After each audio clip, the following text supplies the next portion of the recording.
Eccoci con Luca Martini per Guida ai Campionati. Luca, oggi seconda giornata di campionato in Serie D, esordio in casa, secondo gol di fila per te, uomo partita, meglio di così. Sì, in effetti meglio di così non si poteva chiedere. Sono contentissimo per aver fatto il secondo gol, soprattutto in casa, all'esordio in casa. E gran gol e continuiamo così ogni domenica, sempre cattivi, con agonismo e, e aiutandoci uno con l'altro. C'è stato nella seconda parte del secondo tempo magari un po' di calo fisiologico. Sì, perché eravamo abbastanza stanchi, perché avevamo spinto abbastanza il primo tempo.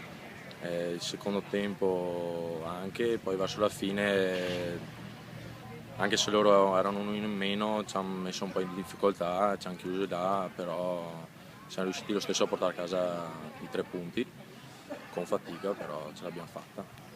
Oggi c'è stata una grande presenza di pubblico e sul gol si è sentito e l'avrai sentito anche tu.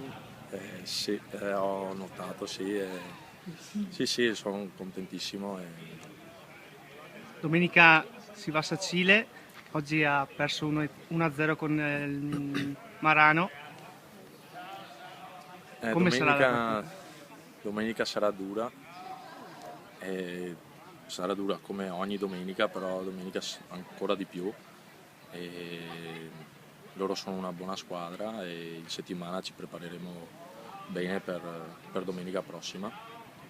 Ringraziamo Luca Martini e buon campionato. Grazie, ciao.